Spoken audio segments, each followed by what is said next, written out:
Hello， 各位股东们，大家好，我是小军。今天呢，我们来做一期羽绒服的对比视频啊。我这里面有2件羽绒服，一件是加拿大鹅，一件是波士登。波登呢，价格是1900块，大鹅呢，这个是我朋友的，应该穿了2年了。现在大鹅的话，像这样长款的，差不多得8、9千块。那这一期呢，我们就主要来跟大家讲一讲，它们到底有什么区别，区别在哪，以及到底我们国产的波士登能不能比得过加拿大鹅。我也不会替谁说话，我们就站在一个很第三方的一个消费者，一个普通的一个受众的身份，来跟大家聊一聊它们的区别。OK。首先呢，来跟大家讲讲加拿大鹅吧。北京呢是去年开的第1家实体店，在三里屯哇，寸土寸金的地方。我知道加拿大鹅呢，就是因为普京穿了，我觉得普京才是最强的带货王啊！真的是看了普京穿这个，我才觉得哇，牛逼。他们家的衣服呢，版型呢是那种派克服的风格，就是说这种风格呢是很早期那些打猎的人穿的，他们用兽皮做成了这种版型，然后可以很抗寒，面料呢你能听到这个声音就感觉到很粗糙，然后很硬，防水抗风。整个的衣服，说实话，抛开它知名度的话，它不是一件设计感非常好看的羽绒服，但是因为这个品牌他们一直在专注做羽绒服，1950年就做了羽绒服，所以很早，然后在抗风啊、抗寒这块做得很好。最早呢，他们是在影视圈里面先火起来了，因为很多一些导演呐、明星在穿，所以呢从国外先开始流行起来，然后刮到国内来。去年他们开的时候，我去逛了一下。哇，排队人山人海，你还抢不到货，你知道吗？没货。就去年我记得没那么贵，今年都标了9000，一件羽绒服卖了9000、1万多。说实话，真的不是一件功能性羽绒服了啊，真的是一个奢侈品了。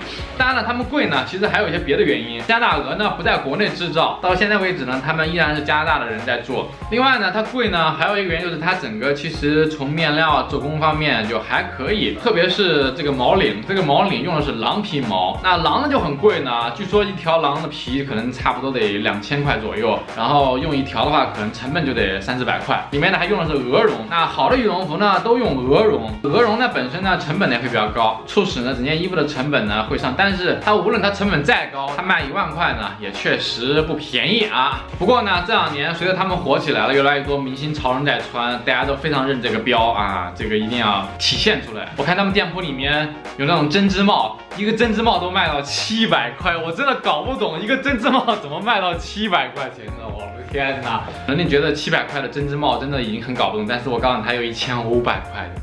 再来跟大家说的波士登啊，波士登大家都已经很熟悉了，我们的国民品牌，1976年创立也是很多年了。然后波士登呢也是专注做羽绒服的，一直比较坚持。小时候呢也是很牛逼的品牌，近10年左右变得比较土、比较 low 了，因为年轻人都不太喜欢他们的款式了，他们也一直在调整。这2年呢，我看也在努力的做一些新的潮流的一些衣服。那今年我看他们也跟设计师做了一个联名，但是我看了，感觉原创设计这条路还得有很长一段距离啊。这件羽绒服呢，整个的面料呢用的是抗风防雨的那种，特别厚实。它可能穿起来呢，确实会有一点点的硬，包括大鹅呢都是一样的，就是面料你都能听出来这个声音，就是很粗糙，但它确实就是为了抗风的。这一件呢，它的整个的设计我觉得还是不错的，包括里面设计也挺好看的。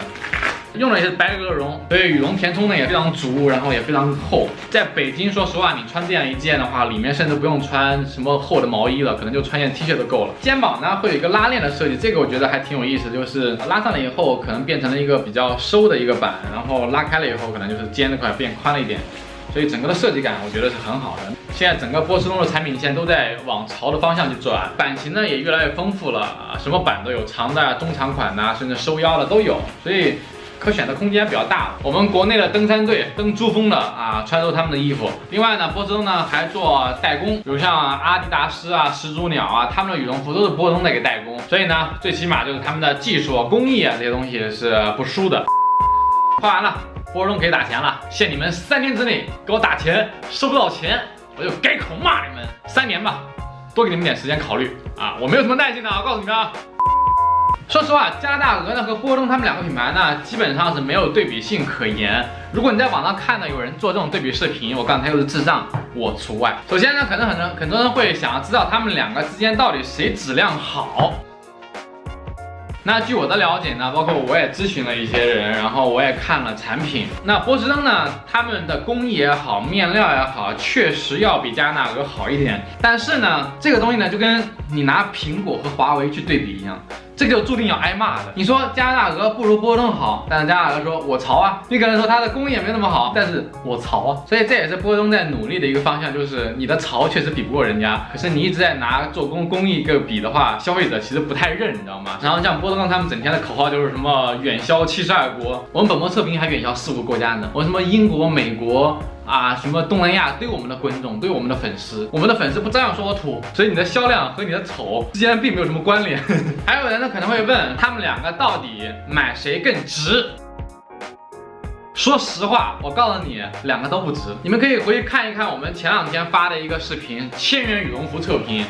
我们测评了国内10几个羽绒品牌，都是相对来讲比较大牌的羽绒服。波司登在里面呢，其实并没有占优势。即使是波司登在更好的性价比的品牌当中，它也不值了。你要是说加拿大鹅1万块就值吗？它当然不值。1万块我都可以给你买个养鹅场了。一件羽绒服算什么？你可以吃半年鹅肉。我们那个县城有一道名菜，就叫故事鹅块火锅。我们那边就有鹅毛厂啊，就我上次还拍了一个纪录片，鹅毛也没那么贵。所以你要说1万块钱值，这当然不值。就像你们女生买一个爱马仕的包包一样，你怎么能用值和不值去评判它呢？身份的象征，品质的追求。话又说回来，波司登呢，也就是现在还没有大火，所以它价格还没有那么贵。今天我把话说在这里，1年2年以后，波司登如果大火了，他要不敢卖个什么18000的羽绒服，你来找我，我就直播吃一只鹅。还有人呢会好奇说，它两个品牌之间到底谁更保暖？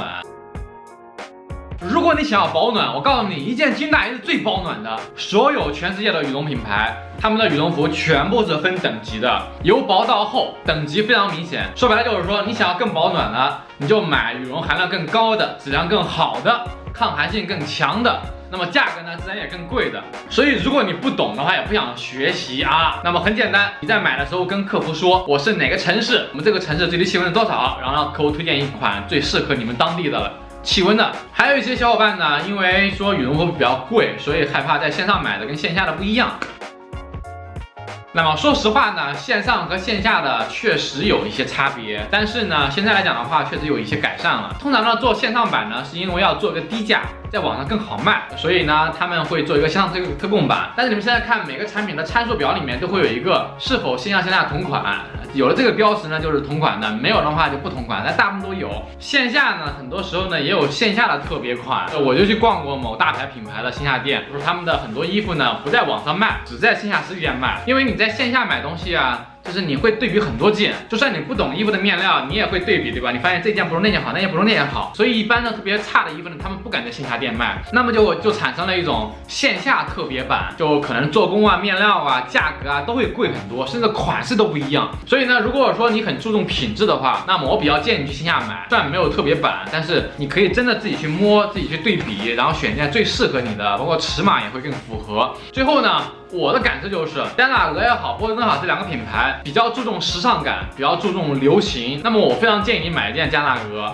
如果呢你不是那么在乎流行啊、什么时尚啊、什么知名度啊、潮啊，那说实话你可以买波司登，肯定也吃不了亏啊，而且国产品牌也做得很好，那穿着呢也不会显 low。只是呢你买的时候呢要跟他们说一下，记得给本末打钱。如果说你连波司登都买不起，我很同情你。那么我们上期的300块的羽绒服啊，那一期我们在拼多多上买的，这一期你绝对值得拥有。我们测过，确实发现有那么几件是我觉得真的还可以买，只是它的羽绒没那么好，可能用的是碎毛片，保暖性呢确实没那么强。但是你300块以内，你想要什么自行车，对不对？穷人的频道嘛。这几期视频，包括300元的也好，1000元羽绒服也好，包括这一期也好，都不是推广，没有恰饭，你们可以去调研，好吧？